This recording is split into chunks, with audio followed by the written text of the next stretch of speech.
আরিয়ান খান তন্ময় আপনি লিখেছেন, আমি যদি নামাজ ঠিক রেখে ফ্রি ফায়ার গেমস খেলি তাহলেও কি আমার গুনাহ হবে?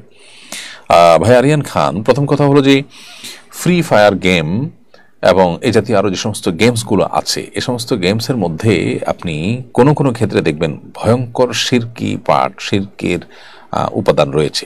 একটু গভীরভাবে লক্ষ্য করলে আপনি দেখতে পাবেন। দ্বিতীয়ত হলো বেশিরভাগ গেমসের মধ্যেই মিউজিক্যাল ইনস্ট্রুমেন্টের ব্যবহার থাকে, মিউজিক সাউন্ড ইত্যাদি থাকে, সেটা একটা আরেকটা ব্যাপার।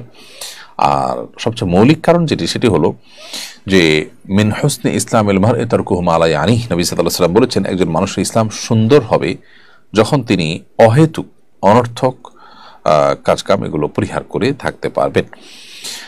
আল্লাহ রাব্বুল আলামিন সফল এবং সার্থক ইমানদারদের বৈশিষ্ট্য বলতে গিয়ে কোরআনে কারিমে সূরা মুমিনুন 18 নম্বর পারা প্রথম সূরা এর শুরুতে আল্লাহ তাআলা বলেছেন ওয়াল্লাযীনা হুম আনিল লাগওয়ি মুরিদুন, যে সমস্ত ইমানদার, যে সমস্ত মুসলমান তারা অহেতুক অনর্থক কাজ থেকে বিরত থাকেন, এগুলো এড়িয়ে চলেন, তারা সফল কাম হবেন, সার্থক মুমিন হবেন। এবং আল্লাহ তাআলা তাদের সম্পর্কে বলেছেন উলাইকা হুমুল ওয়ারিসুন আল্লাযীনা ইয়ারিসুনাল ফিরদাউস হুম ফিহা খালিদুন, যারা জান্নাতুল ফিরদাউসের অধিকারী হবেন, সেই সৌভাগ্যবান মানুষরা হবেন তারা যারা অহেতুক কাজ করেন না। বিধায় এ সমস্ত গেমসগুলো আমাদের পার্থিব বা পারলৌকিক কোনো উপকারিতা বয়ে আনা, এগুলো আমাদের সময় নষ্ট করে, আমাদের ব্রেইনকে আরও বেশি ব্রেনের মধ্যে জ্যাম সৃষ্টি করে এবং নানাবিধ ক্ষতি আমাদের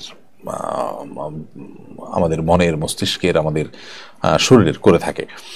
তো এই কাজটি একজন মুসলমানের জন্য কখনোই জায়েজ নয়। তিনি যদি নামাজ ঠিক রাখেন তাহলেই তার জন্য গেমস খেলা হালাল হবে না শুধুমাত্র, বরং এটাই শুধুমাত্র কারণ না যে নামাজ থেকে বিরত রাখে, এটি আরও বহু কারণ আছে যার কারণে সব ধরনের গেমসই আমাদের পরিহার করা উচিত। হ্যাঁ, শারীরিক যে কসরত হয়ে থাকে সে সমস্ত খেলাধুলা, সেগুলো যদি সতর ঢেকে পারস্পরিক অর্থাৎ খেলোয়াড় নিজেদের মধ্যে টাকা পয়সা বা কোনো লেনদেন না করে, অর্থাৎ হারা জিতার উপরে কোনো লেনদেন না করে তারা যদি খেলতে চান সেটা তারা করতে পারেন।